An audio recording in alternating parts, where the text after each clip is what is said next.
You're listening to Civic Media. You can tune into any of our live shows on any radio station across the state with the Civic Media app. Find us in your phone's app store and listen anytime, anywhere.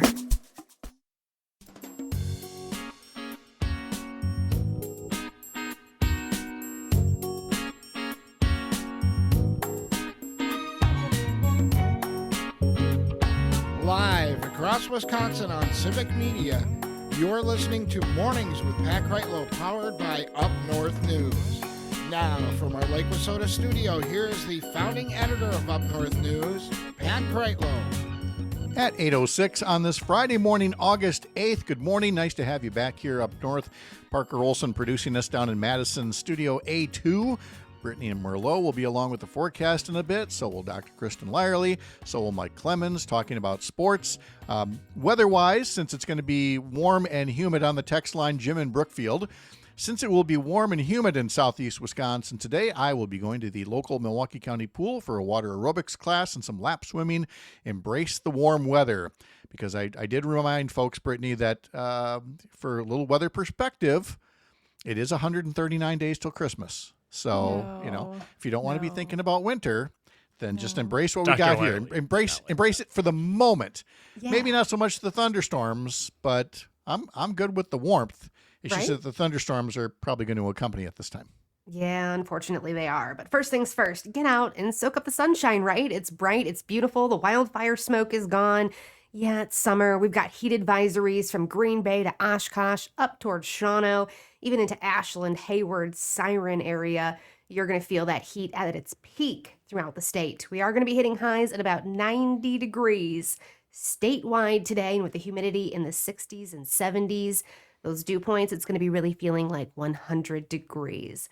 So super hot. If you are headed to the lake, especially Lake Michigan, be careful out there. There are some bigger waves that are building on occasion and rip currents too, and those can happen fast. So please, please, please be careful if you are headed to the water. But the water is a perfect way to stay cool today and throughout tomorrow, because portions of southeastern Wisconsin, you're really going to still feel that heat tomorrow too. While up north, we'll start to feel a little bit relief because those showers and storms are moving in. So the first round expected far north this afternoon, could be strong to severe with high winds, hail, and heavy downpours. You're going to get another round overnight tonight. Then that front starts to shift south in the state, headed towards Wausau, La Crosse, Green Bay, at least by tomorrow morning. That continues through the afternoon before it shifts even further south, then heads up Milwaukee and Madison throughout tomorrow afternoon and evening. It's going to be sitting over you and hitting you. Again, still bringing the risks of high winds, heavy downpours, which could create some flash flooding, and then also some hail too.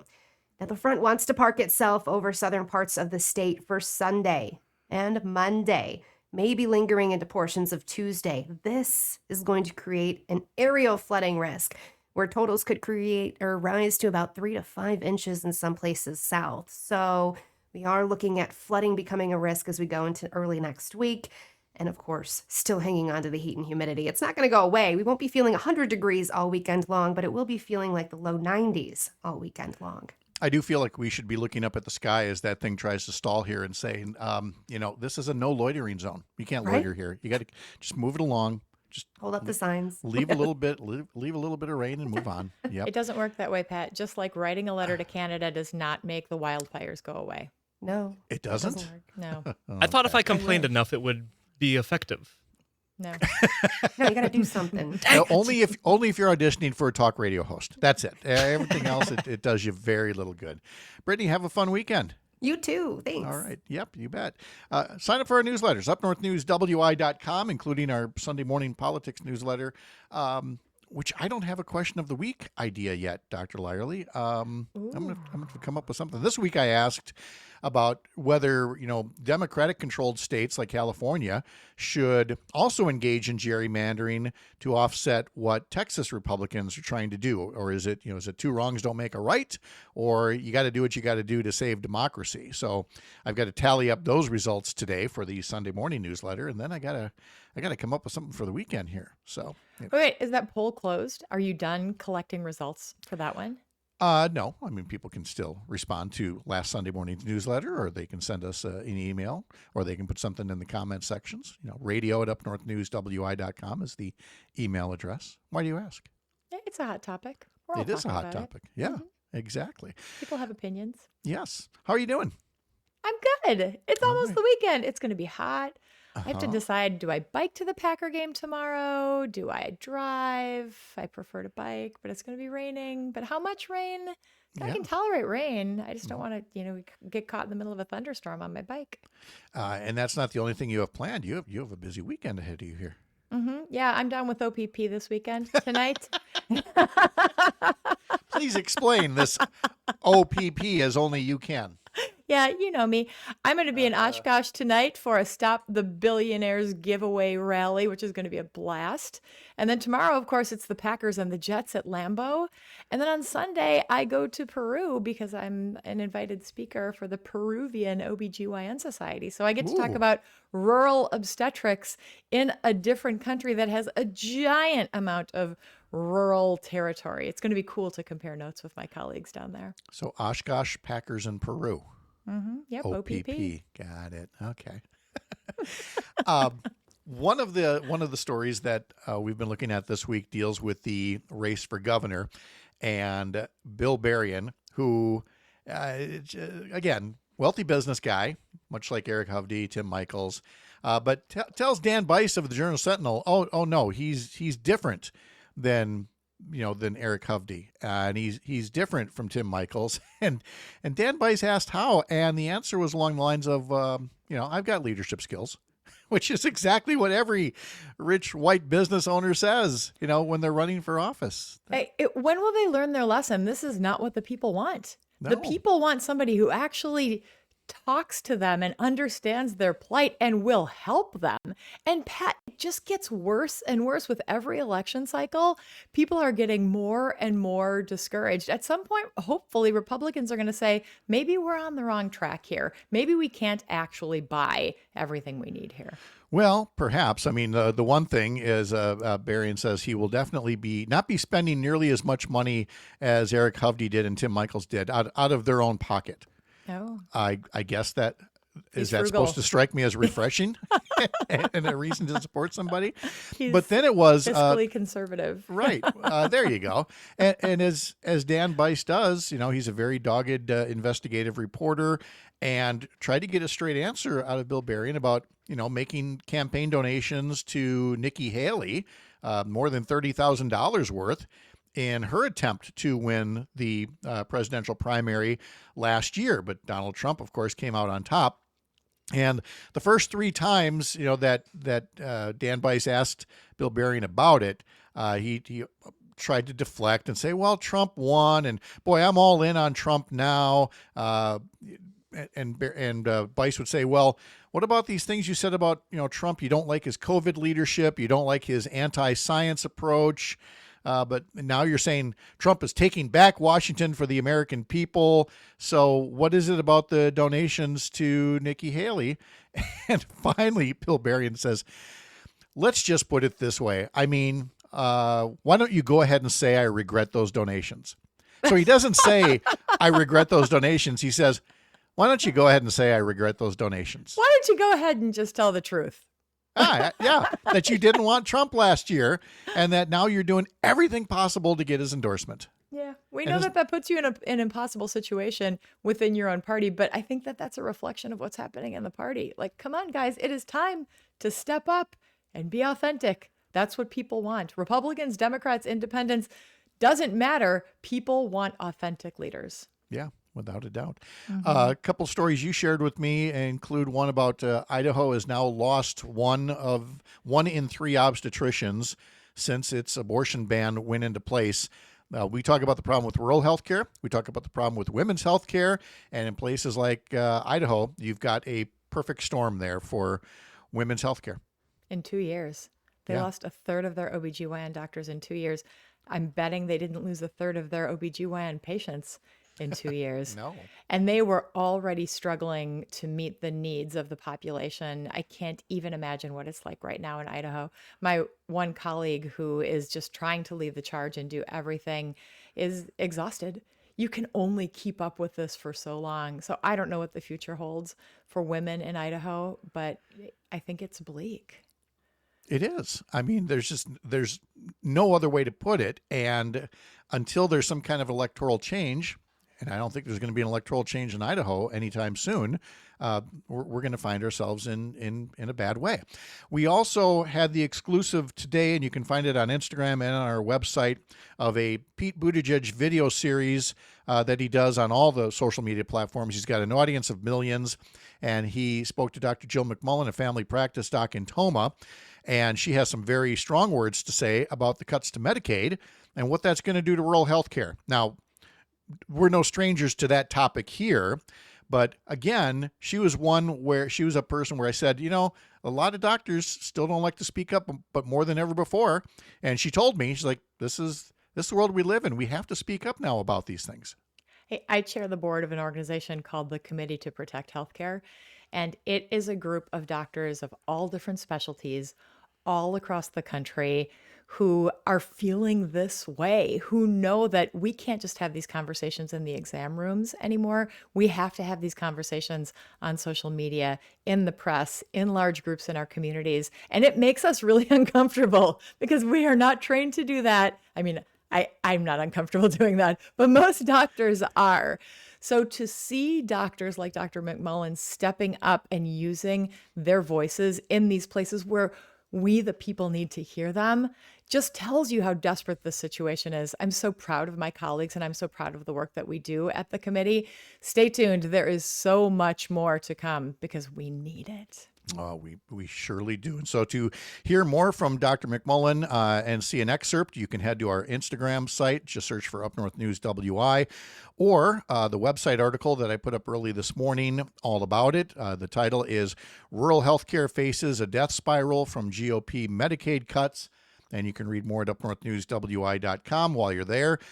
Share your email address and sign up for our daily newsletter, our Sunday newsletter, Sunday mornings with Pat Kreitlow, where, again, Kristen's going to come up with a slam bang question of the week for me at some point here. So much pressure. Hey, Dr. McMullen practices at one of those hospitals that is in danger of closing, right? Yeah, there are 3 hospitals that have been identified on a list nationwide as most likely to close because, like she says in the interview, there are hospitals that are running, negative revenue right now. They're already spending more money than they take in and are reliant upon those Medicaid dollars to keep providing care. And so they were already in trouble to begin with. Now you start slashing what Medicaid's bringing in.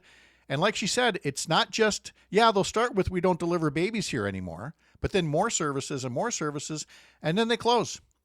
And, that hurts everybody. So people that are going, oh, this is just for those people on Medicaid, not even close. Not even close. And I can tell you, Holy Family in Manitowoc is another one of those. Yep. They've already shut down their OB services. And the Aspirus Hospital in Stanley is another one. There are 3 in Wisconsin. The hospital where I work in Hibbing, Minnesota is another one that's on the chopping block. And the community loves that hospital. They need that hospital. They will fight for that hospital, but it's in danger. So this is a time, if you live in one of those communities, if you believe in rural health, you can't do this on your own. This is a time to come together and use your voices and talk to your representatives, talk to the people who are the decision makers, because if you want to save your health care, and in rural areas we need that, you need to use your voice. A local update is next for some of you, and then when we're back all together in 15 minutes, we'll be talking to Mike Clemens, talking about sports. Our Free Ticket Friday keyword is GROUND, G-R-O-U-N-D. You have until 9 o'clock to text that in. I'm Pat Kreitlow. This is the Civic Media Radio Network.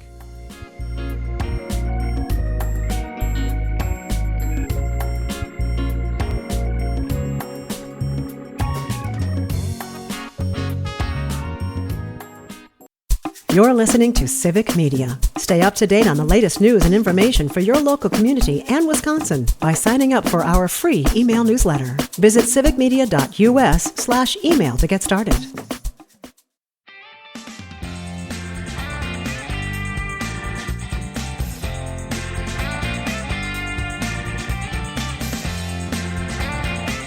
Matt and Air on Air coming up right after this program from 9 to 11 across the Civic Media Radio Network. Mike Clemens talking sports with us coming up at 8:35. Kristen Lyerly here with us right now before she takes off for all of next week. And so Doctor, Yes, you get sir. a lot of people who say these immortal words to you that I know you love hearing. Well, I read on the internet. It's unavoidable. And they never say it proudly. They always say it sheepishly. Like, I Oh, know I that's shouldn't good. be, but No, I shouldn't be. Which is where did we get this article from you that more than half of adults use social media for health information? What is AJMC? That's the journal I'm looking at here. I'm not sure which journal, but it was the Kaiser Family Foundation that published it. It's a great source, and it's legitimate, and it just verifies what you already know because we've all done it, right? The American Journal of Managed Care. There we go. Which includes peer-reviewed journals like, the American Journal of Evidence-Based Oncology. There's that whole evidence-based thing again, Yeah. versus social media. This is what we turn to social media because nobody wants to, put up with all of those words that are boring. 45% surveyed reported they have never used social media to get health or information or advice. I don't know if I believe that. I don't know if I believe that. 11% reported everyday use. Another 11% said at least once a week. 4% once a month. 30% said they occasionally look up health information. And look, I'm guilty of it, being married to an OBGYN myself. You can just ask your wife. I've had to sheepishly say, honey, about this little issue here, and it might be, there was Don't give away your personal information. No, I'm trying to go, is this infected? I don't know. Can you look at that? But no, the sleep apnea, of course, would be the best example of, when she says, well, you might have this and blah, blah, blah. So you start reading about it. And again, she's not a sleep expert. She's just smarter than me. and so I'll say, well, I read this and I read that.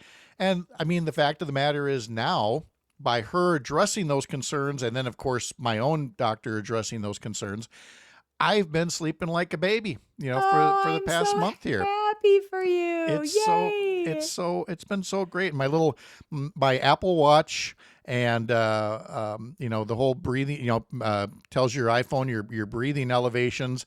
And so I'm at 30 days here, and I'm trying to hold this up for Kristen to see. The little graph is like way down at the bottom now. That's amazing. It used to be way up at the top. There's the 6-month view of it. Can you tell where I got the CPAP machine? I can. Holy crap. Wow. The graph just drops into nothing. So, but again, I think the internet has that role of getting you familiar with something. Just don't take it as gospel.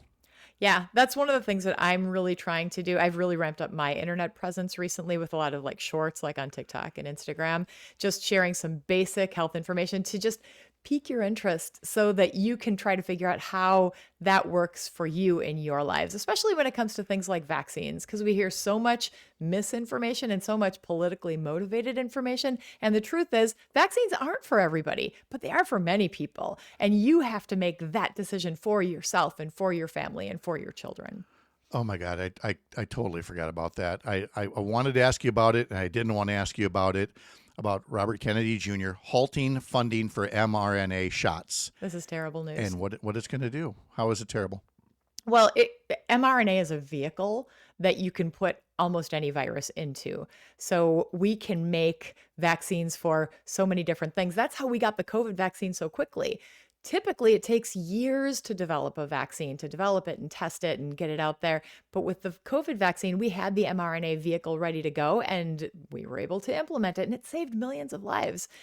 They then took that vehicle and started imagining what it could do and turned their attention to not just things like viruses, but cancer. We're on the brink of more cancer preventing vaccines. Of course, the HPV vaccine prevents cancer, the hepatitis B vaccine prevents cancer, but they were looking at other things like maybe a vaccine against melanoma and other things. And they were on the brink of some really great discoveries. And now all of that funding is going to go away because RFK Jr. hates vaccines. He lied about it during his Senate confirmation.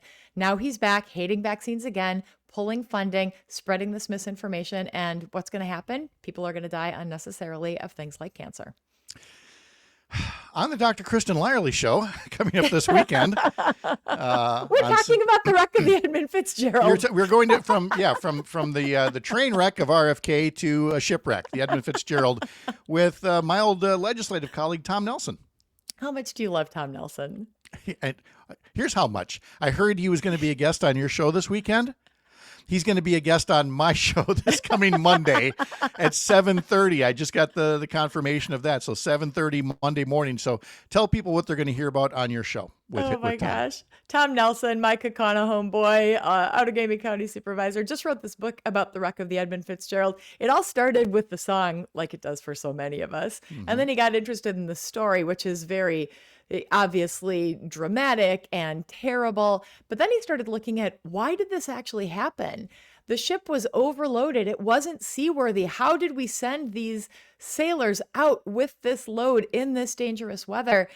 It is really about the failure of our industrial complex and how we don't support workers the way that we need to. This was 50 years ago, but it's still happening now. So it's a very complex story that interweaves all of these interviews with family members, people who had not been interviewed in the past, and really gets very personal, but I think it strikes a special place for many of us who are very interested in this, even 50 years later. It is truly a metaphor for American industrialization and corporatization and the treatment of the workforce. Like you said, even 50 years later. So catch that on the Dr. Kristen Lyerly show this weekend. And then Tom Nelson will continue the conversation with us Monday morning here at 7:30. Kristen, have a fun weekend and a great trip if I don't talk to you. Thanks, man. I'll keep you posted. All right. Mike Clemens is going to be talking sports with us. Our keyword for Free Ticket Friday is ground, GROUND, for tickets for next Wednesday afternoon's Brewers-Pirates game. I'm Pat Kreitlow. This is the Civic Media Radio Network.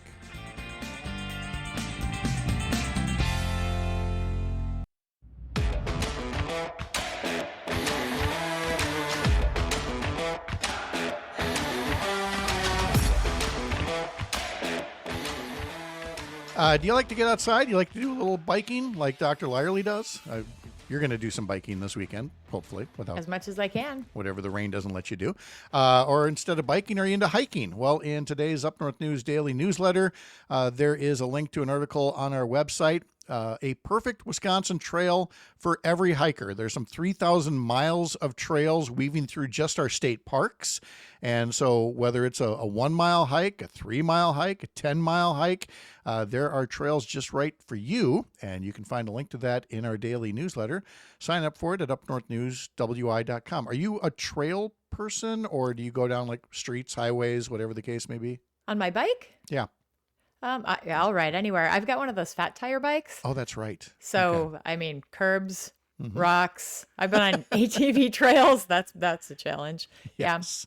Yeah. I have to tell you, I heard from, I looked at a Facebook post, and State Senator Romaine Quinn from the Rice Lake area, Republican. Again, it's always once it personally involves them. It's a picture of a trail. I don't know if it was the Tuscobia Trail or another trail, and it's looking a little rocky. It's looking a little rough. And the post says something like, "This is unacceptable. I'm going to talk to the DNR and see if we can shake some money loose." It's always, you can always shake money loose when it benefits their own personal use, but God forbid. Yeah. What about the other people? Yeah. Nope. Just what you see. So invite your local legislator to come see what it is that you need. That's this one way to get it done. Yeah. This is Free Ticket Friday. You can win 4 tickets to see the Brewers taking on the Pittsburgh Pirates next Wednesday afternoon. Go to the Civic Media app. Text us the word ground, like a ground ball, GROUND, and be in the running. Keywords throughout the various shows across the Civic Media Radio Network today. Time for some Friday sports, and let's talk to Mike Clemens, who's at Packer Training Camp. The first Packer preseason game is tomorrow, but we got to start by talking about the red-hot Milwaukee Brewers taking on the Mets. Coverage begins at 6:35 this evening across the Civic Media Radio Network. So let's talk Brewers-Mets. Mike Clemens, good morning. How are you? Go or raise a river for your birthday party, like you do. You know. Yeah, that's like J.D. Vance got. Yeah, whatever you need. I'm very good, Pat. Yeah. I'm very good, Pat. I'm very good, Kristen. How are you guys? Hey, we're great. Kristen's very excited, of course, because you got that first Packer game, coming up tomorrow, the first preseason game. We'll get into that. But here we have the Brewers in early August with the best win-loss record in Major League Baseball, with a whole bunch of guys that almost nobody's ever heard of. Mike, what's the secret sauce in all this? Yeah, first team to get to 70 wins this season, 4-game lead over the Cubs right now. Talked about last week, their winning percentage, 593, actually historically the lowest in Major League Baseball history heading into the first day of August, but that's because maybe there's a lot of parity going on in the major leagues right now with some of the other power teams. But whatever, night after night, you got Freddie Peralta as your ace. He's coming through as a pitcher. Brandon Woodruff is back. He's going to be the guy on the mound tonight for the Brewers. He's 3-0. He got an ERA of 2.22, so he's looking good. And then, the other guys, how about like Quinn Priester? I think 23, 24 years old. Big kid, like 6'4" when you talk to him. And every time he gets on the mound, I think that they're up to like 12 wins in a row whenever he pitches. So, and, when they swept the Braves the other night, first they sweep the Nationals in Washington, D.C., but to beat the Braves, one of the beat guys told me that, off mic, Murph said, I don't know how we're doing this, and I don't want to know. I don't want to know. Just let Just it like happen. you don't want to know about the pancake in his pocket. I was going to say, it's the pocket pancakes. That's the thing that's doing it. Yeah, that little carb boost. Now, do they actually sell pancakes like that at your local freezer at the grocer or something like that? Pocket pancakes or something? I think you can get mini pancakes. You can get everything else in the frozen food section. It wouldn't surprise me one bit. Well, knowing Murphy probably grabs a baggie, and when they're serving breakfast in the clubhouse, he grabs a couple of pancakes and puts it in there, right? I could see that. Yeah, I mean, you've seen a couple of good clubhouse spreads in your day. Yeah, they're okay. They're pretty good. They're okay. Good. Here's I'll tell you, my favorite story about clubhouse spreads was being in a Packer locker room at Lambeau after a game in the Brett Favre era. And, I mean, I'm so hungry. You've been working a game for hours and hours, and you're starving, and you see the food in the locker room, and there's Brett Favre with a pizza sitting on the bench there in front of his locker, and, a whole 12 or 14-inch pizza. And we go to some other guy 2 lockers down, ask 2 questions maybe. I turn around and that pizza is completely gone. I mean, that's what it's got to be like after these games, is just, unhinge your jaw and take in a pizza. Larry, the comedian Larry, the cable guy? Yeah. Remember him? Yep. Okay.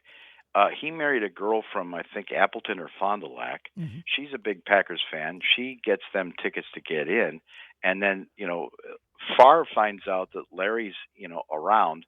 So he gets them into the locker room. And so Larry makes salsas. He loves making with, different fruits in there and things like that. And so he said, hey, come on back to the next game. So Larry brings in his salsa, and it's him and Favre and the wives, and they're eating chips and salsa like 3 hours after the game because Favre loved them so much. Yeah. Oh, that's funny. One of my favorite, post-game funny eatery stories. Oh, yeah. Here's a question on Facebook from Roger in Stevens Point. When the Brewers begin their most strenuous part of the schedule, 19 games over 18 days, would the team keep 6 starters during this stretch? I don't know. I know that what we're seeing is 5 and 6 innings is greatly appreciated, and then they bring in a different pitcher for the 7th, 8th, and 9th innings, and I think that's the way that Murph likes to do it. Maybe they go longer innings when you get into the postseason, but for right now, they've got a formula that works, and they're not wearing out their pitchers. And Mizorowski, will they let him go to 7 innings because they've been bringing him along gradually? That might be the key right there, right? As to how the Miz performs when they get to that part, when he gets back. Yeah.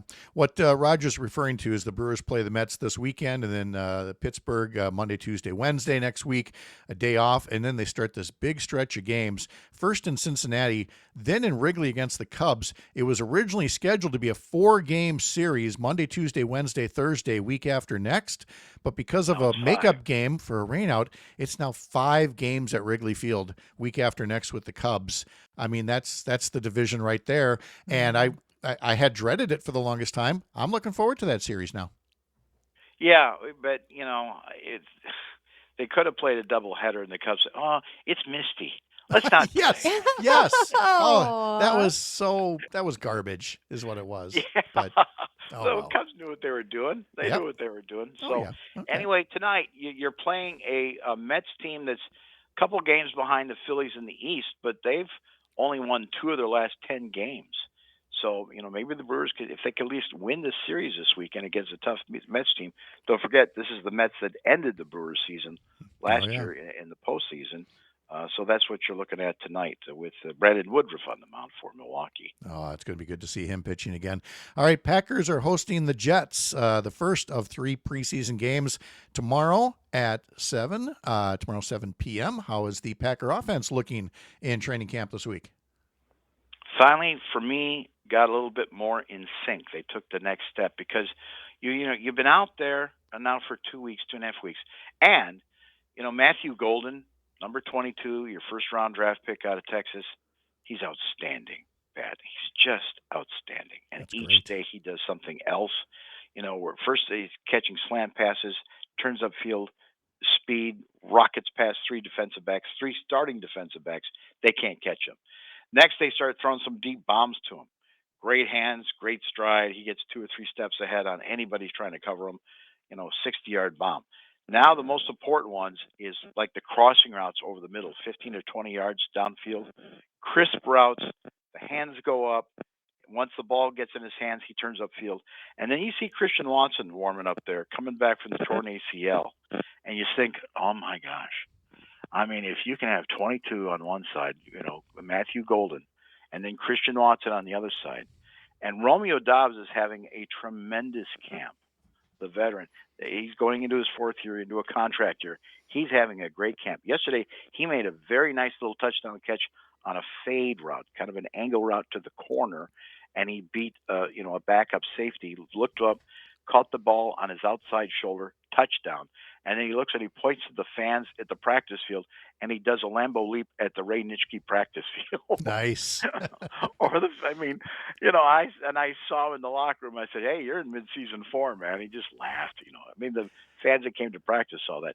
So when they finally are getting that stuff going, and then Savion Williams, the taller wide receiver that they drafted in this past year's draft this spring, he's making catches now and running good routes.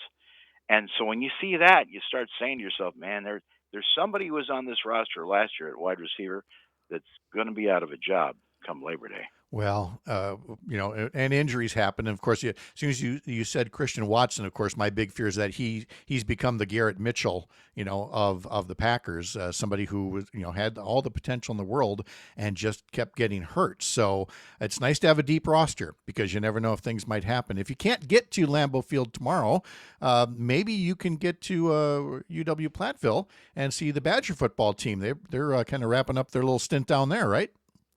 Yeah, folks in that part of the state. The Badgers, for the second year in a row, Luke Fickell took them down to Platteville for the start of their training camp, little bonding experience.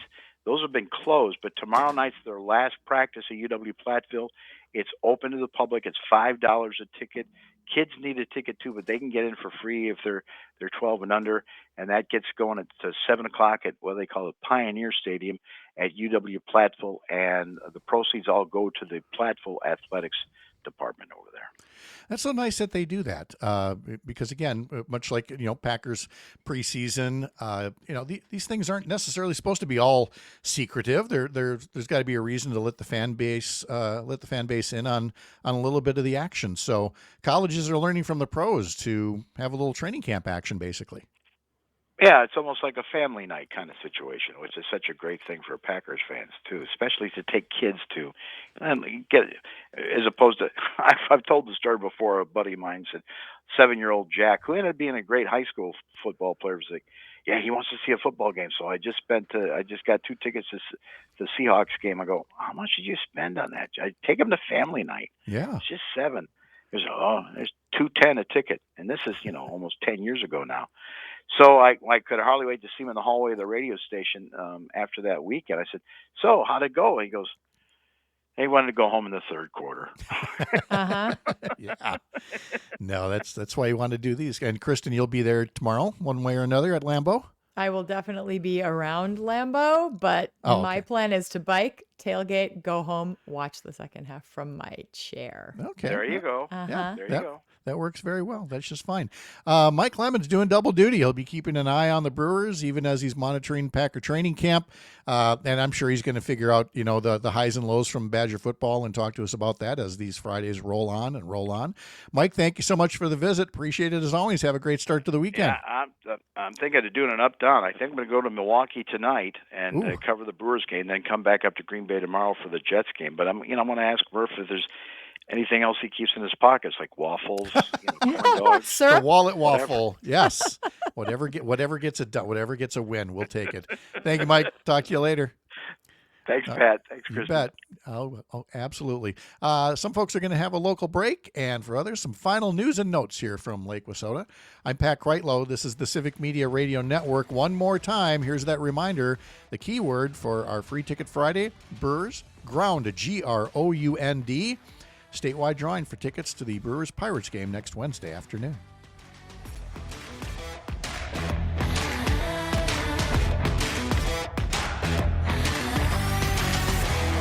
You're listening to Civic Media. Find the latest news, information, and archives of all your favorite shows on the Civic Media website, civicmedia.us.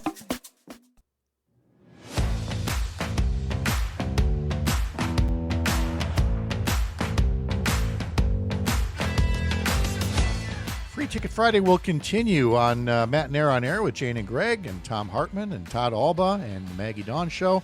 Listen for a keyword each time throughout the course of the day. Use the Civic Media app, text it in.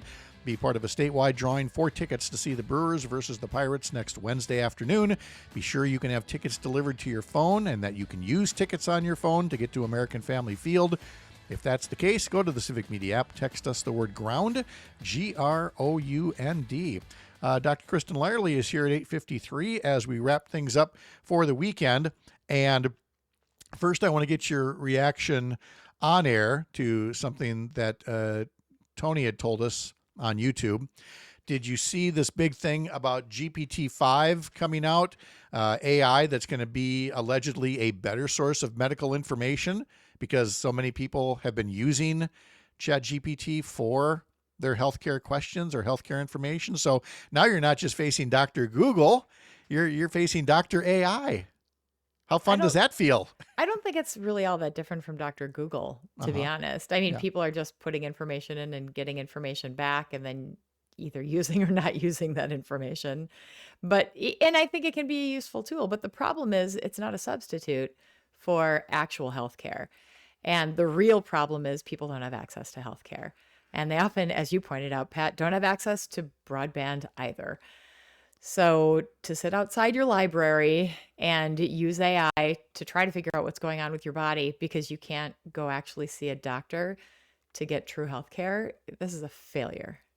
Oh, without a doubt. And so you've got, on top of all of that, on top of the potential for incorrect information through, doing research on the internet, you've also got gaslighting that's coming from politicians. You still have Derek Van Orden claiming that somehow, Trump's big bloated boondoggle is good for Medicaid. And they're all insisting that there won't be any cuts when it's not true. I think that they've taken it to a point now with so many different things, whether it's political violence or healthcare or any other thing, they're saying things that are just so patently false and people are starting to recognize that they're being lied to. And up until this point, it's been more subtle, but it's just, they have to keep making the lies bigger and bigger and bigger. So it's undermining trust in them and it's making people feel uncomfortable. And that's an opportunity for people like us who actually care to say, hey, come back to the fold. Let's work together to do some good stuff. That takes us to the President of the United States, who this week sent letters to Big Pharma outlining steps to bring down the price of prescription drugs in the United States. So he's promising lower drug prices, but he's also jacking up the tariffs on prescription drugs. Did you see his math? He also claimed that he had cost He had cut costs for prescription drugs by 80, 90, 1,500%. No. Yes, that math doesn't math, friends. I mean, if you cut the cost of something by 50%, you go from $100 to $50. And if you cut it from $100, or if you cut it by 100%, it's free, right? Yeah. But if you cut it by 1,500%, the companies are actually paying you to take the drugs. That doesn't make any sense, but he has to get bigger and more grandiose as he talks to continue to get and hold people's attention. So he has entered some sort of twilight zone. So I guess the twilight zone is he's thinking that if he can raise the prices of medicines coming in, it will somehow cut drug costs if the drugs are made in the United States. But like so much when it comes to manufacturing, that's so much easier said than done. Well, look at what's happened to simple drugs that are made in the United States. I mean, it wasn't even a year ago that we had a shortage of normal saline. Normal saline is IV fluids. We use it all the time. And this isn't the first time that it's happened, but it was because of the hurricane in North Carolina that they were unable to supply normal saline to hospitals across the country. And then it became a precious resource. What do we do without IV fluids? That is the bread and butter of hospitals. That's what most people need.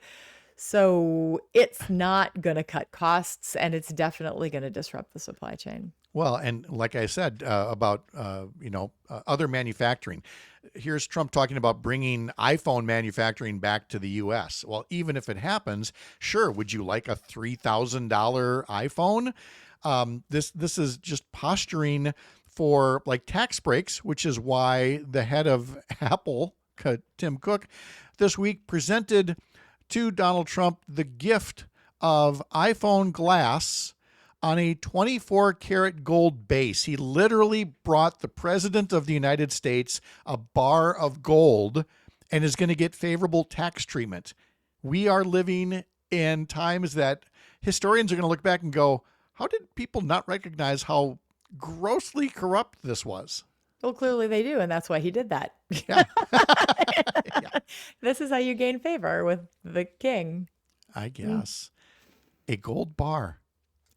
Yeah. Well, did you see what happened to the White House? I mean, you've seen the $200 million ballroom plans. Oh, and yes, yeah. You saw the paving over of the Rose Garden, but they are enhancing the White House with all of these like gold stickers. Like, weird. Oh, yeah. Oh, there is so much tacky. gold, and it's just amazingly gaudy. And and they've paved over the Rose Garden as well, and just trying to turn it into Mar-a-Lago North, which, like so many other things in this country, is going to take a very long time to undo. Well, hey, we're going to miss you next week, but have a great time in Peru at this conference. Thanks. And, I'll send updates. Are you going to see Machu Picchu while you're there as well? That's the plan. 2 days of conference, 2 days of touring. It's going to be pretty great. That's amazing. But all part of the OPP tour. Oshkosh first. Oshkosh, Packers, Peru. All right. Sounds great. And don't forget about Tom Nelson this weekend. Tom Nelson this weekend on the Dr. Kristen Lively show. And then again with us at 7:30. Parker, if we can make room for that in the schedule. I mean, we're putting Parker in charge of the calendar. Oh, now. Can we do that? Huh? Okay. All right. Parker's going to go back to his nap here, so we're going to wrap things up. Thanks to all of you for being here. Have a wonderful weekend. I'm Pat Kreitlow, founding editor of Up North News. Up North News is the Wisconsin outlet for Courier, a pro-democracy news network building a more informed, engaged, and representative America. Have a great weekend. We'll see you back here up north Monday morning, 6 a.m.